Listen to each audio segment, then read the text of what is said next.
Good evening. Welcome to Prime Edition. I am Cynthia Nyamai. Now, we've been following up a story for you. The DRC is about to join the EAC and they have the verification that started 3 weeks ago. Tonight, we're going to have Dr. Desai. He is the permanent secretary of the EAC ministry who is going to tell us more about the verification process. And also, Kenyans can now travel to South Sudan without a visa. That and more coming up shortly, but first, let's have the highlights. $7 million shillings in US dollars is what was recovered from the chambers of 2 High Court judges arrested last week on bribery allegations, says the DCI.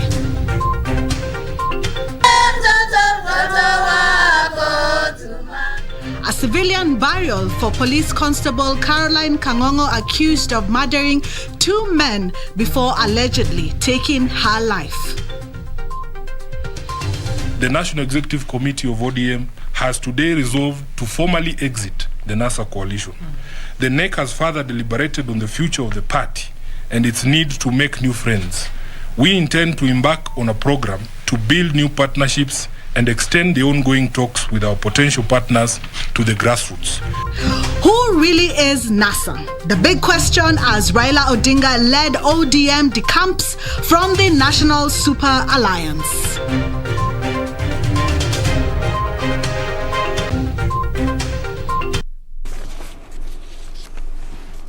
Our sign language interpreter is Lucy Maura. And remember, we would like to hear from you. Send your feedback. Some of the stories that we have today come from your ideas. You can send us your feedback on KBC Channel 1 on all our social media platforms. That is Facebook and Twitter.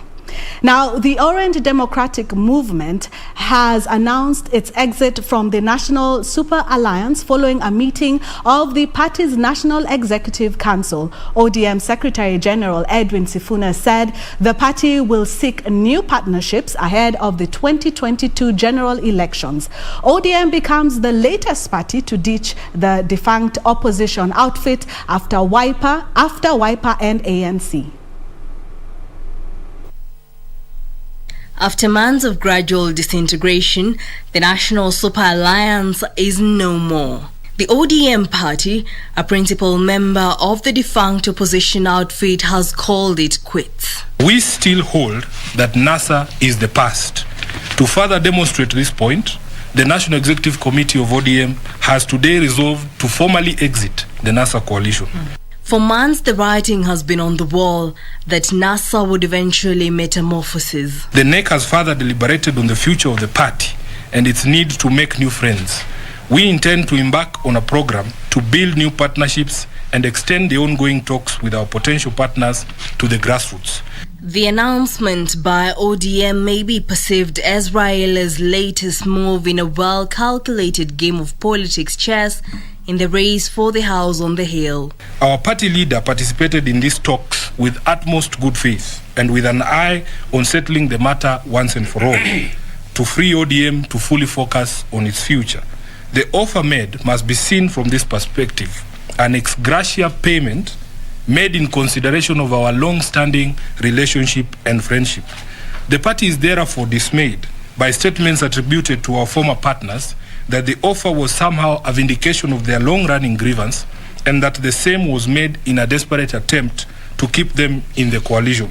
Nothing could be further from the truth. What we have done as a party, and under the guidance and advice of the party leader, is to be magnanimous, to be generous to our friends with whom we have worked with, some of them from 2013 to date. It has nothing to do with liability. We are not liable, but we will give them that contribution, that ex gratia payment which the party leader accepted. The announcement comes just weeks before the Court of Appeal pronounces itself on the Building Bridges initiative, a brainchild of the ODM leader. Though Raila Odinga has maintained that there exists a path to a constitutional review, the National Council of Churches of Kenya argues that such a process must be devoid of partisan interests. We reiterate that the Constitution touches and controls the lives of all Kenyans, and therefore all Kenyans must be accorded adequate time and understanding to participate effectively. NCCK believes that there is a well-orchestrated plan to use Parliament as an alternative road to constitutional review should the courts halt the BBI on its tracks. Amendment of the Constitution should be preceded by adequate civic education and public participation. We call upon all members of Parliament to stop the process they have started of amending the Constitution. Do not betray Kenyans. Do the right thing. Reporting for Prime Edition, I'm Jackie Wambiru. Now, Police Constable Caroline KANGOGO was finally buried Thursday in a low-key ceremony at her parents' home. There was no gun salute and no uniformed police officers in attendance as family and friends eulogized her as a social and outgoing person.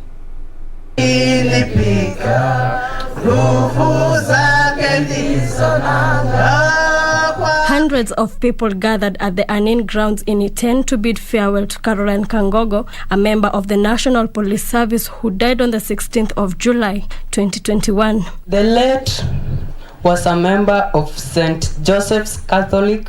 The officer who, according to government pathologist Johansen Odwar, succumbed to a single bullet wound.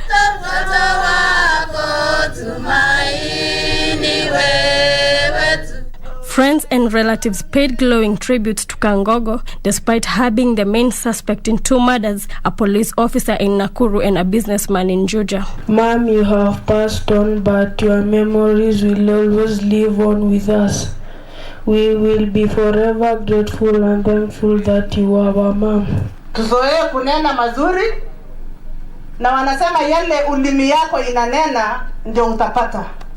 Tafadhali tukumbuke Chemutai kwa mazuri kwa sababu yeye alikuwa mfanyikazi wa serikali na hata anajulikana sana kwa mambo ya sharpshooting. The mental health situation in Kenya is worrying, and it is worrying because of the challenges that our people are facing.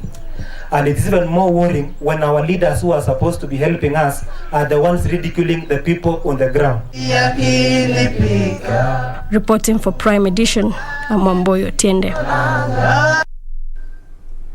The Directorate of Criminal Investigations, DCI, says they have recovered close to $7 million from the chambers of Justice Aggrey Muchelule and Said Chitembwe, who were arrested last week on bribery allegations. The DCI says $50,000 were recovered from an unidentified lady in Justice Muchelule's chambers and a further $7,000 from Justice Chitembwe. In an affidavit filed by Chief Inspector Felix Karisa Banzi, the Directorate of Criminal Investigation says the search conducted in the judge's chambers resulted in the recovery of $50,000 from a lady in Justice Aggrey Muchelule's chamber and $7,000 from Justice Said Chitembwe. The officer said once investigations are finalized, appropriate action will be taken. The Kenya Magistrates and Judges Association obtained order barring the Directorate of Criminal Investigations and the Director of Public Prosecution from arresting and recommending charges against Muchelule and Chitembwe pending hearing and determination of the case. The case will be mentioned on the 18th of October this year. Beatrice Gatonyengetich, Prime Edition. Earlier I said $7 million. It's actually 7 million Kenya shillings. Moving on now, Kenya and the United Kingdom, UK, has signed two key agreements in the health sector on the third day of President Kenyatta's official visit to the European nation. President Kenyatta says the two pacts will deepen the Kenya-UK partnership in healthcare provision and encourage the sharing of workforce and best practices in the health sector. The first pact, signed by Labour Cabinet Secretary Simon Chelugui and UK Secretary of State for Health Sajid Javid, is a memorandum of understanding on health workforce collaboration. The agreement on health workforce collaboration provides a framework for capacity building and the exchange of health workers between Kenya and UK, while the Health Alliance is a collaborative platform for healthcare providers. The second agreement, also an MOU, is on the launch of the UK-Kenya Health Alliance, a collaborative platform for healthcare providers.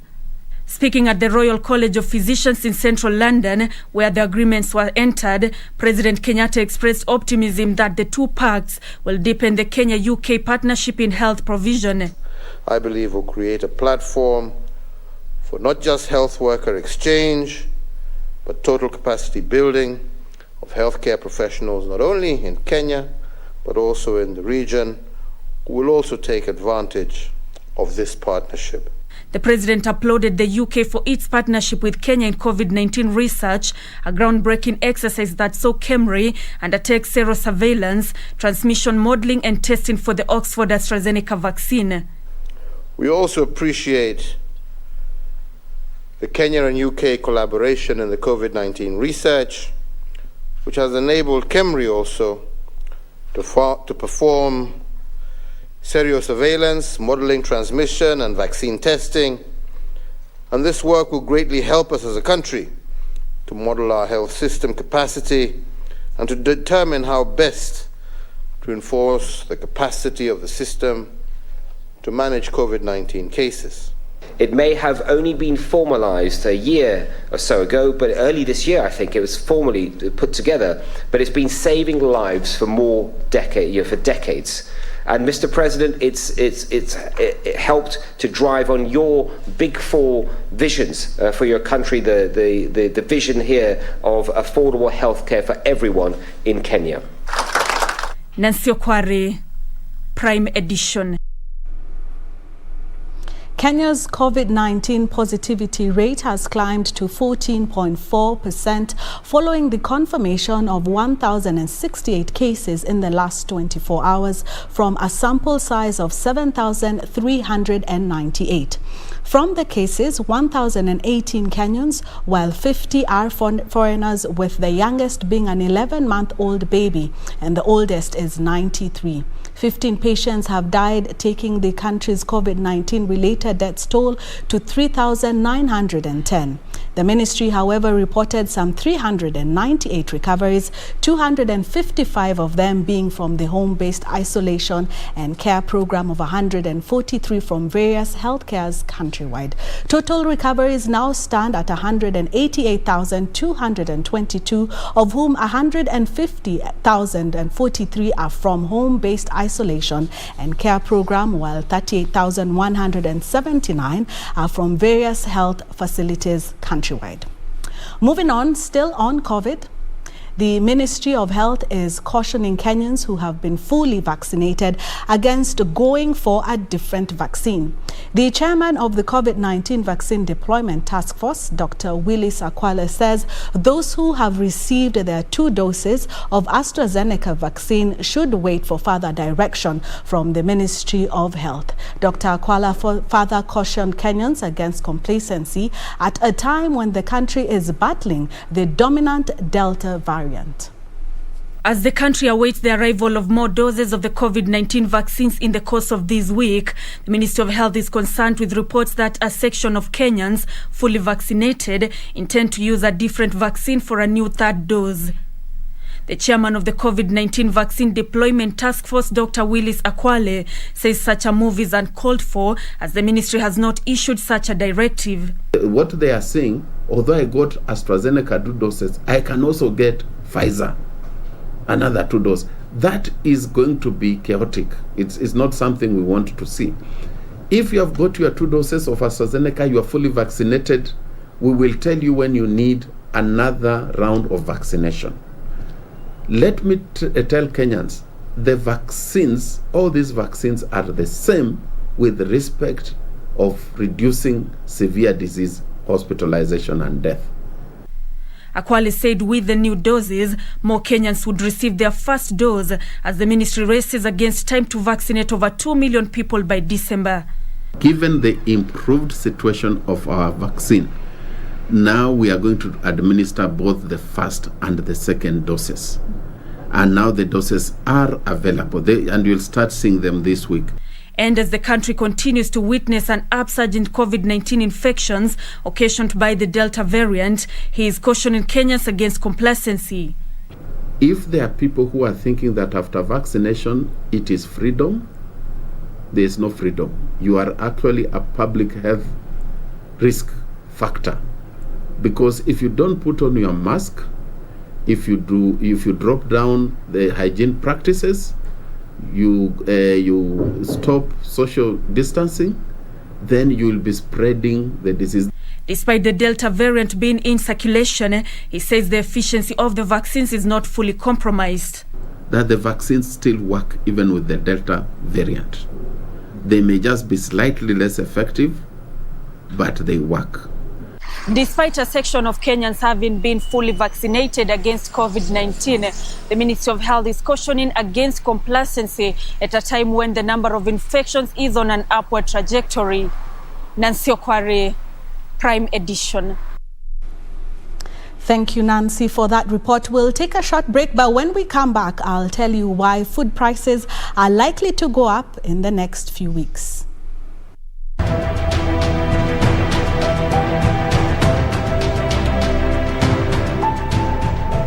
Uliza wale wagombeaji viti wote na vyama vya kisiasa wote wahakikishe kwamba kwa msemo wao na kwa vitendo vyao iwe tu ni ya kutafuta kura kwa amani na kuwashawishi wananchi kwa njia ya ustaarabu, wala wasitumie wakati huu kwa kuchochea ama kuwagombeza wananchi, kwani amani ndio msingi wa taifa lolote katika ulimwengu.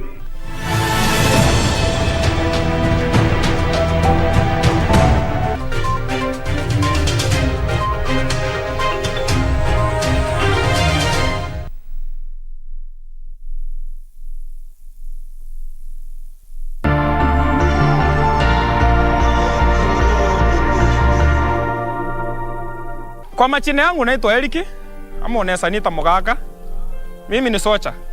Kazi yangu ni kuchunga mali ya wenyewe.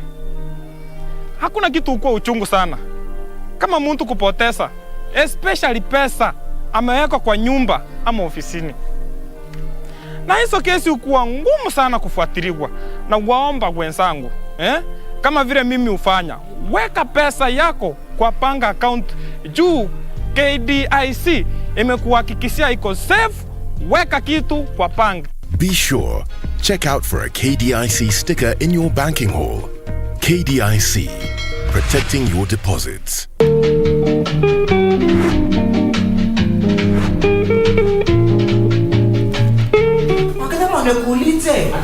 Unamuita nini hiyo jina gani? Unaona ni kama amepunga kilemba.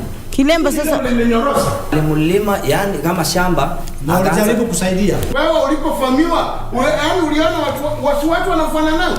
Mimi nauliza, nani anafanana na wewe? Watu wengi sana wanafanana. Na kuuliza hizo ongea lugha ile nitaelewa. Because the coming there, nimekogo kuja wachana nayo, peleka uchinga huko.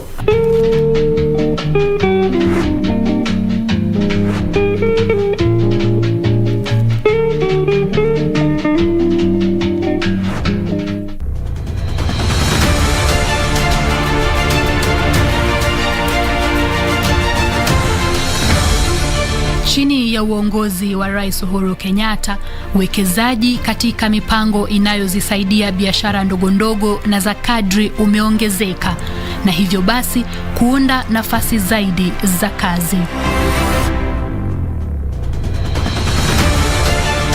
Wiki hii kwenye Project 254, I wish to reiterate my commitment to the young people of this country.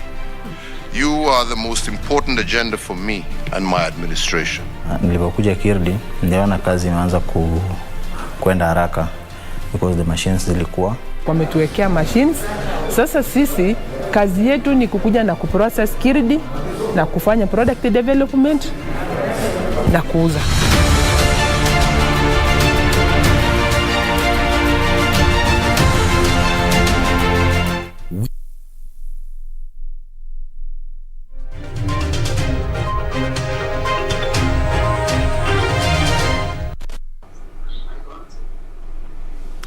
Welcome back. Now, last month we told you that we will be highlighting the EAC every last Thursday of the month.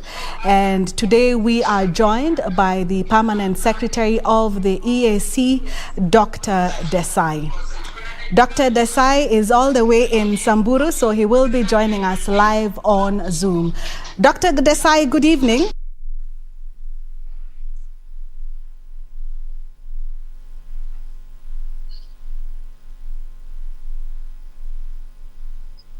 Good evening, Dr. Desai. Good evening, Cynthia, and very good to be here with you on this show. It's so good to have you in our studio today virtually. The last time we spoke, that was exactly 1 month ago. You were traveling to DRC for the verification process. Maybe if we could start with that, if you could give us, a few pointers on how far the verification process for the DRC to join the EAC has gone. Thank you, Cynthia. Indeed, at an earlier summit this year, the heads of states within the EAC context agreed to look into the possibility that DRC could join the East African community and to therein explore the entire process. And subsequently, over the there's been a verification mission dedicated to appreciating the context of DRC's involvement, its alignment by social as well as political, and its commonality between the treaty within the EAC and the possibility that it could be a member of East African partner states. And indeed, this is now concluded, and finally a report will be shared to the Council of Ministers, who then take it through another phase by way of negotiations between DRC and the EAC, and subsequently to the summit where the final decision would take place. And we're looking at the possibility that within the course of this year or early next year, then a decision would be made. Indeed, we anticipate this very much from the context of our existing relations, our investment by way of infrastructure like our roads and structures, and indeed this would then be a successful collaboration going forward, both from an economic perspective as well as a social perspective. Yes. Would it be safe to say that from that visit, DRC has followed all protocol, and so this process might be fast-tracked? Indeed, I think that we've had an overwhelming commitment and support, and that has greatly reduced the time, and I believe we'll keep on reducing the time as we go forward into the negotiations. I think that there's enthusiasm both ways, and it's complementary from all aspects.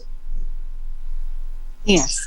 One of the challenges that the EAC faces in the various countries is that sometimes all these announcements seem like more like, boardroom announcements or announcements between countries. But if we could simplify it and make it more practical, what does this mean for Kenyans having then DRC join the EAC, having DRC join the EAC? Indeed, it would mean a considerable transformation in the relationship we have between DRC and the East African community, the partner states. From a Kenyan perspective, we export approximately 14 billion Kenya shillings on an annual basis worth of merchandise and goods. This indeed is very important, for it creates access and opportunity to our existing industries. But what this linkage and this partnership will mean, and by way of DRC being part of the East African partner states, would be that a great deal more access will be possible by way of people being able to freely move back and forth into DRC, the opportunities therein, by way of the culture diversity as well as collective engagement on projects and initiatives, the promotion of technology transfer, the ability for us to promote knowledge between partner states and DRC. And all of this will have a huge social significance by way of ensuring that we're able to open up to an enormous country with almost 90 million people.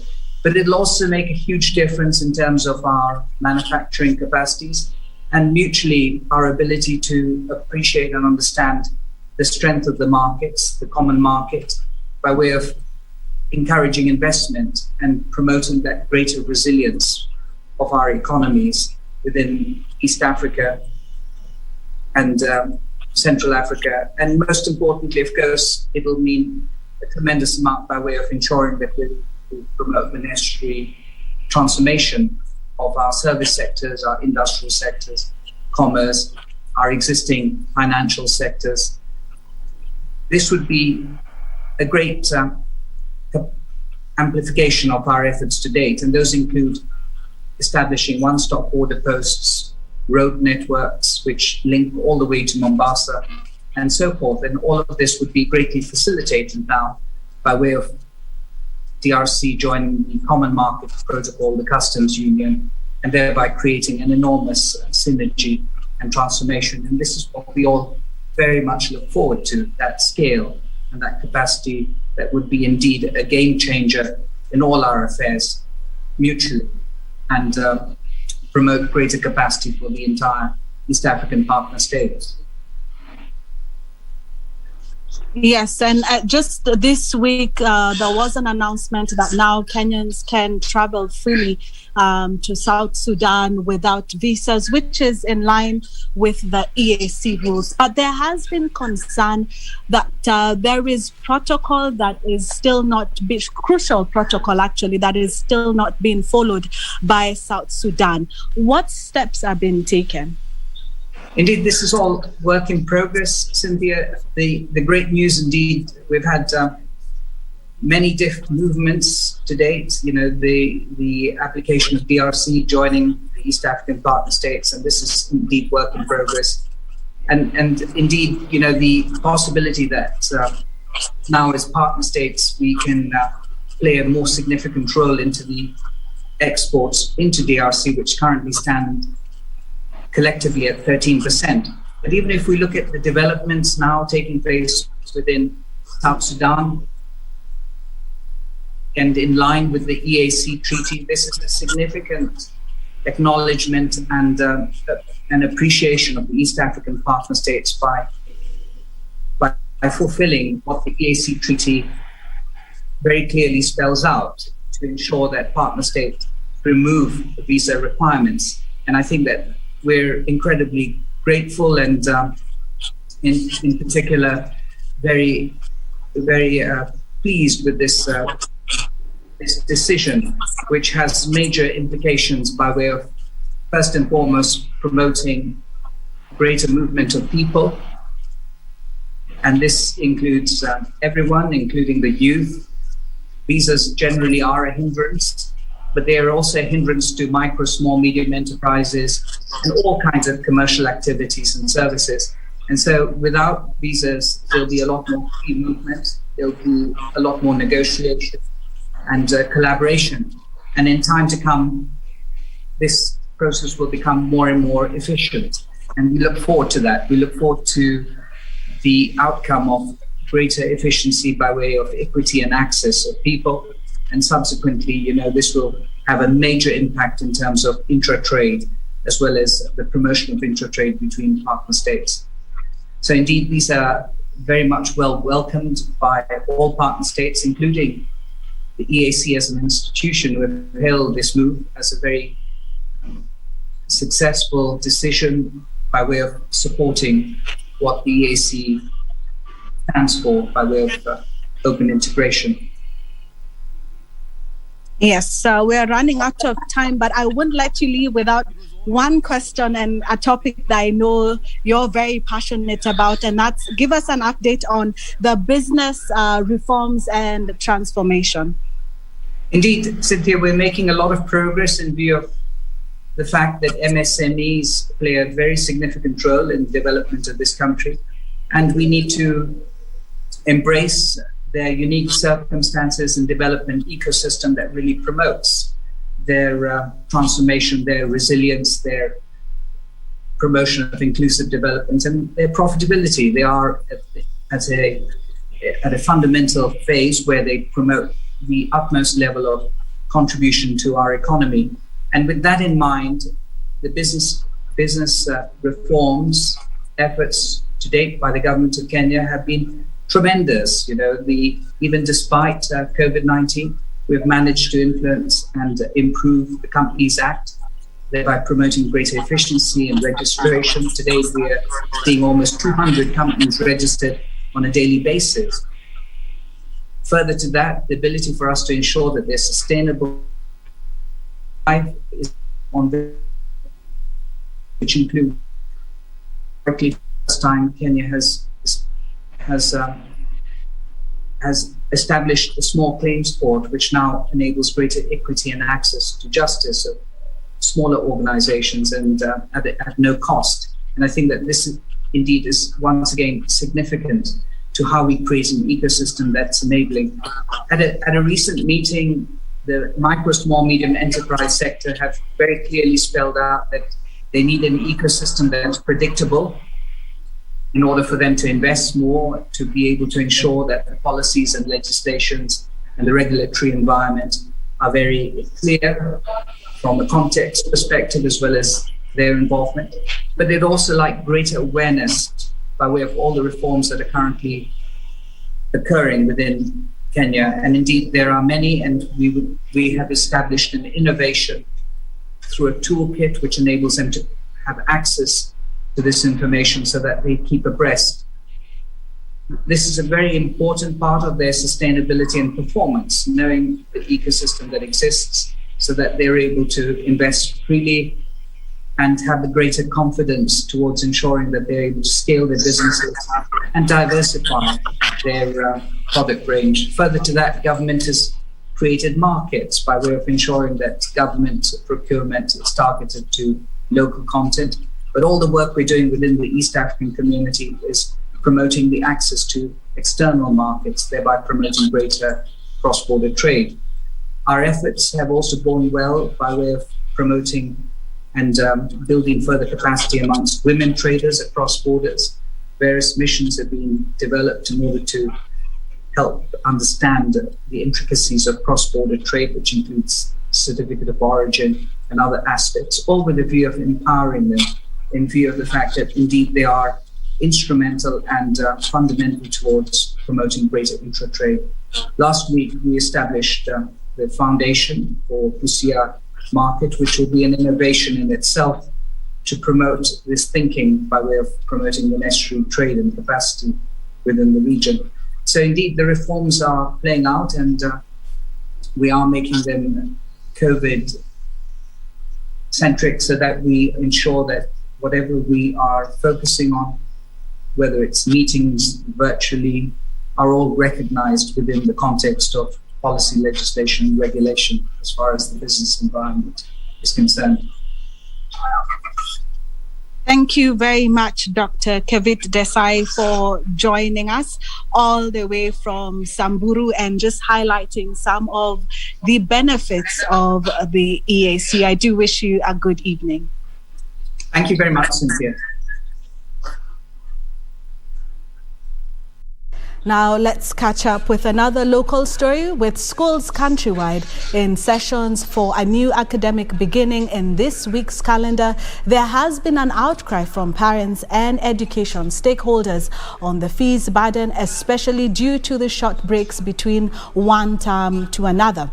The government, though, has responded by directing reduction of school fees in public secondary schools.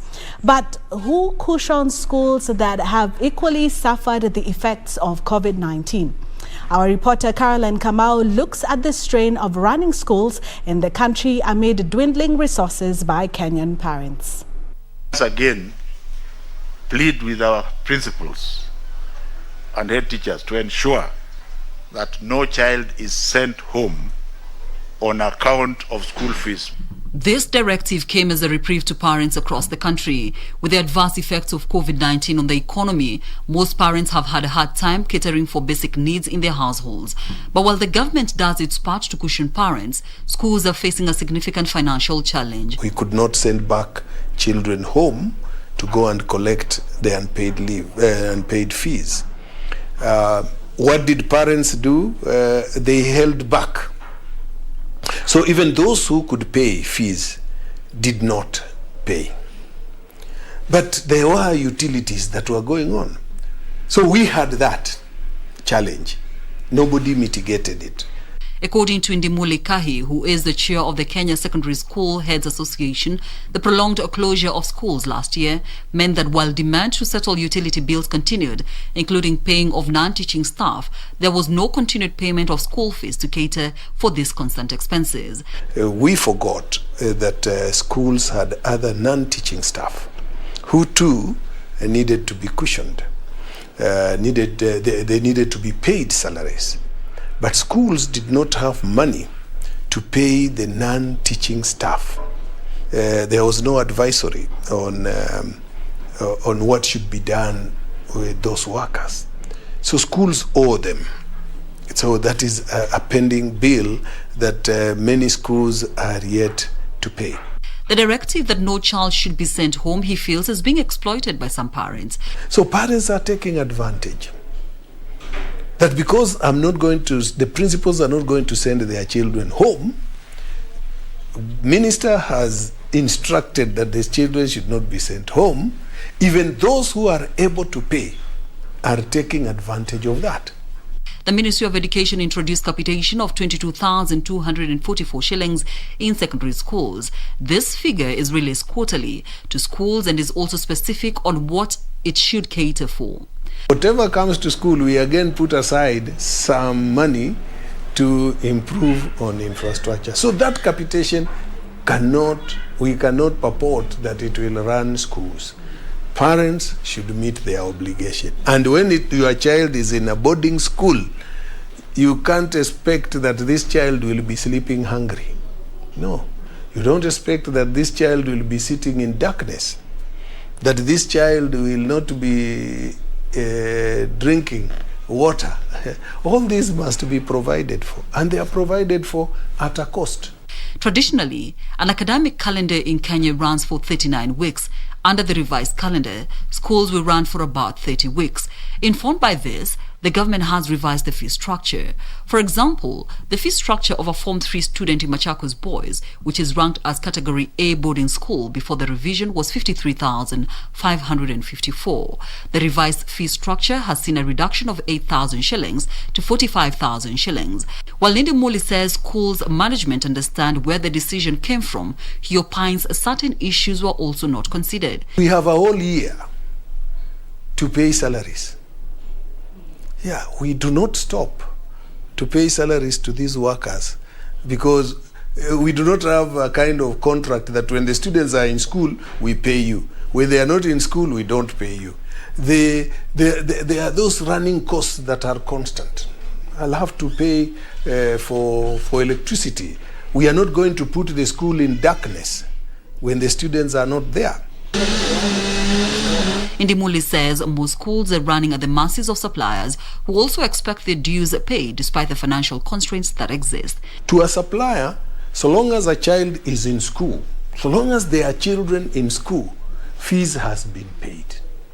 They have no business with the instructions we are getting that don't send away children. That is none of their business. Moving forward, the principal of Machakos Boys says there will be need for schools management to reorganize their budgets to ensure schools continue running. There will be definitely a reduction in the provision of services, in order to mitigate that. The danger is the children we are handling may not understand why there is that reduction. So in some cases, they are bound to react. We only pray that they will be made to understand. Caroline Kamau for Prime Edition.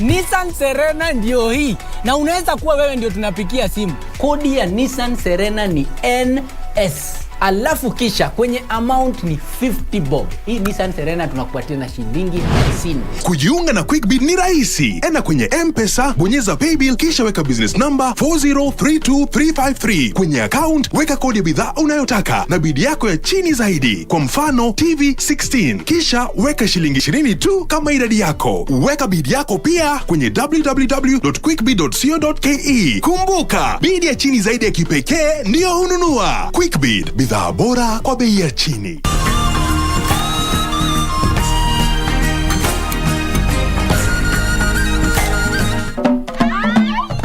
This week on Zurura, a tiny fish making a huge impact.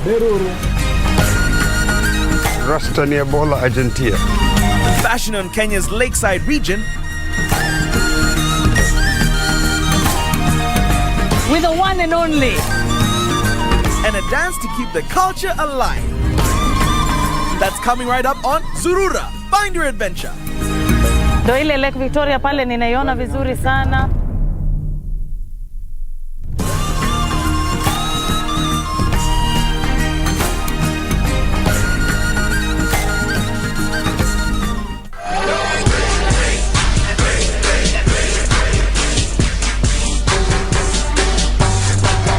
Promociones Dorado attack has thrown Sammy Callahan and Lance Warner together. Oh, that's disgusting. He is completely disgusting. This is the last thing that I ever thought I'd see. These two maniacs teaming up, and you know, here we go. We're not even waiting for the bells. Oh, my.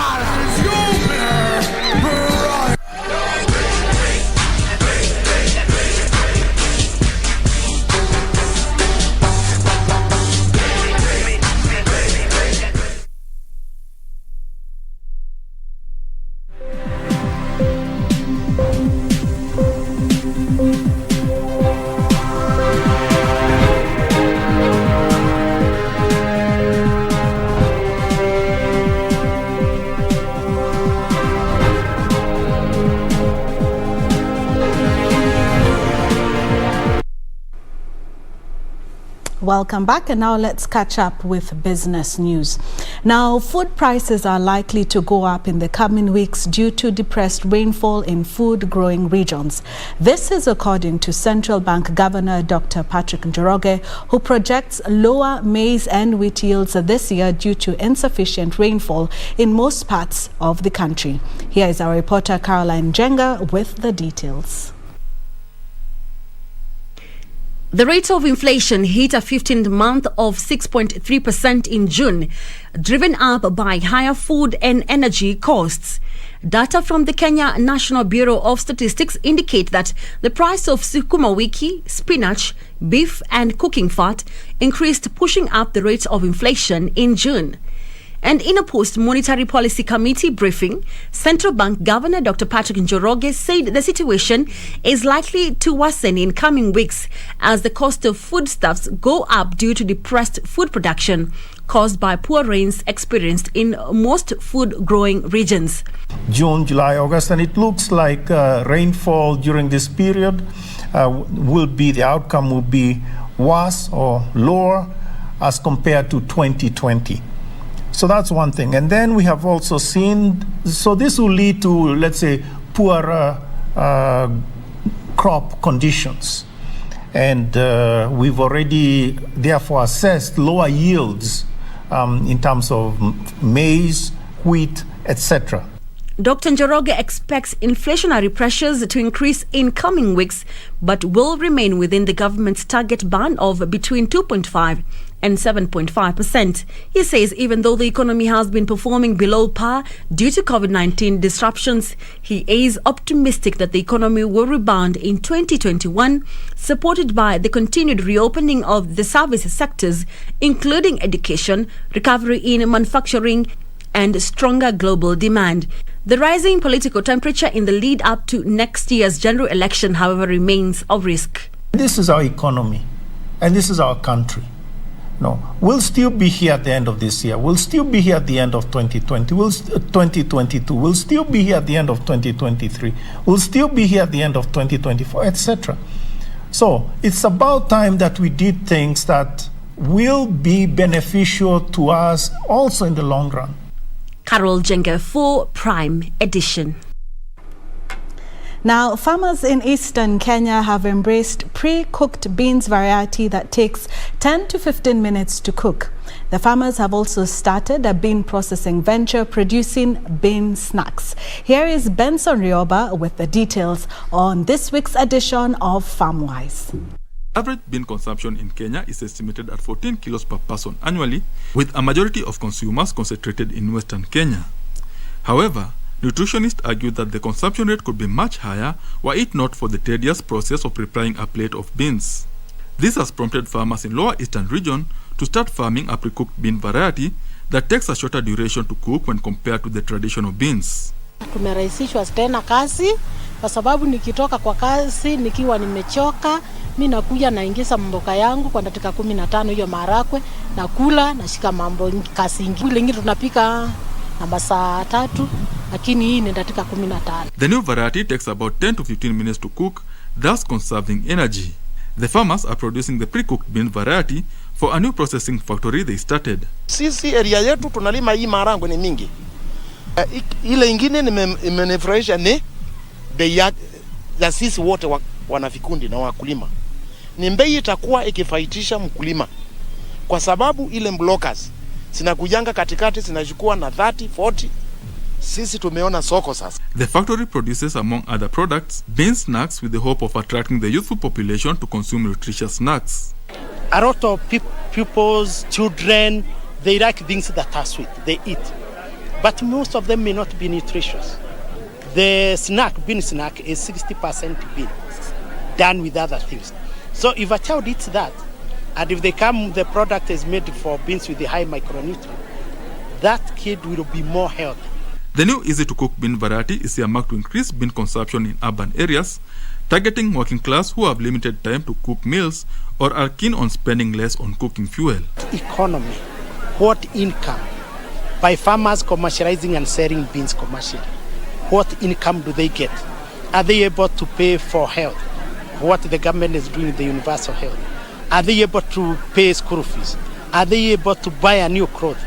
And also importantly, the people transporting, are they able to pay revenues to the county government? Though the venture is still new, farmers are optimistic that the value addition venture will be more beneficial to them than growing the traditional bean variety. Sisi tutapelekea wakulima wale wengine, na naomba hii program iendelee fikia wakulima kwa sababu sisi area yetu tunalima hii marango ni mingi. Benson Rioba reporting for Business Insight.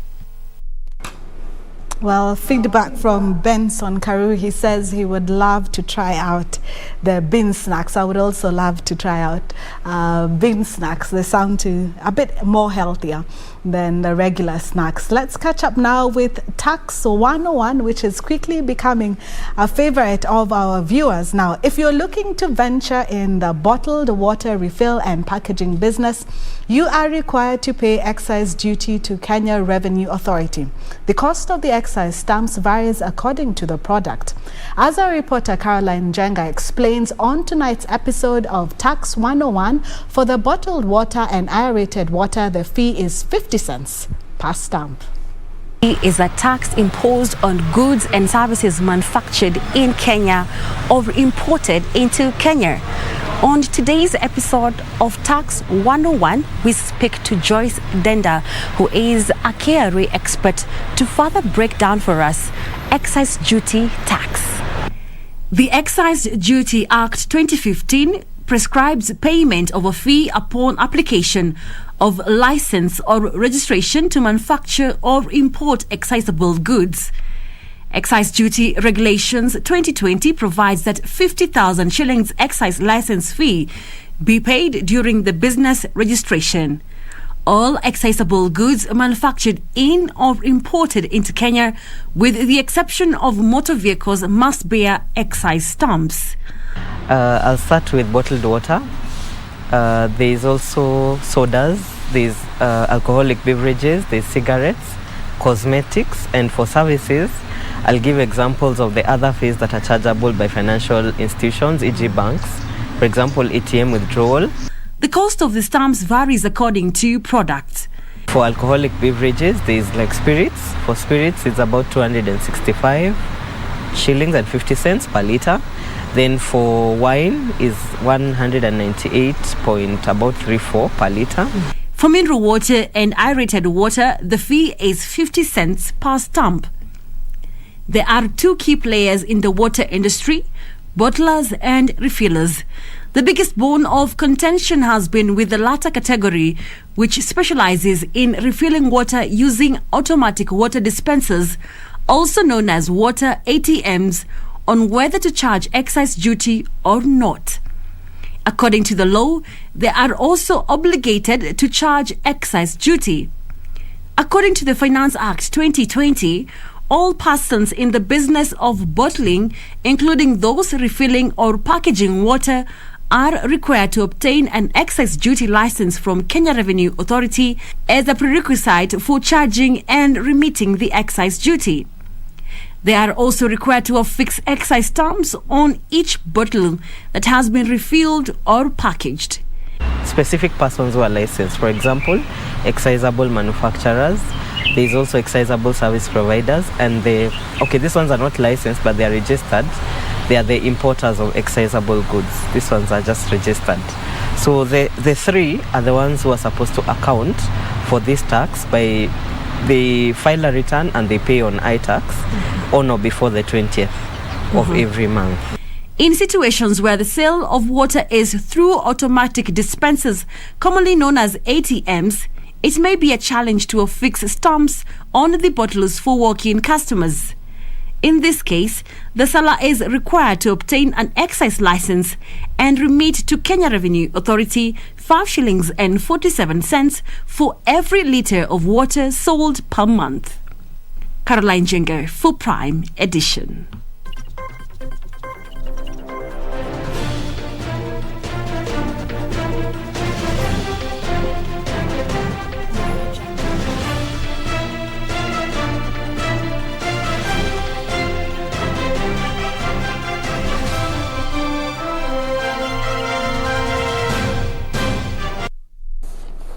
Oh, good evening. Welcome to tonight's edition of KBC Sports with me, Richard Munga. Now, President Uhuru Kenyatta has sent a message of condolence to the family of Sports Cabinet Secretary Amina Mohamed following the demise of her husband, Khalid Hussein Ahmed. The late Ahmed, an astute businessman, passed away Thursday morning at a Nairobi hospital after a short illness. In his message of condolence to the family, relatives and friends of the Sports Cabinet Secretary, President Uhuru Kenyatta described Ahmed as a gentleman and a strong pillar of his family. The head of state, who is in the United Kingdom on official visit, said the late Ahmed was gifted and successful. Deputy President William Ruto, ODM party leader Raila Odinga, Ministry of Tourism Cabinet Secretary Najib Balala and Football Kenya Federation Chair Nick Mwendwa are among other leaders who have sent messages of condolence to the family of CS Amina. National Olympic Committee of Kenya President Paul Tergat, on his part, says the unfortunate development has left him and Team Kenya contingent in Tokyo devastated. He expressed solidarity with the family from himself, Team Kenya, the Olympic family and the entire sporting fraternity in the country.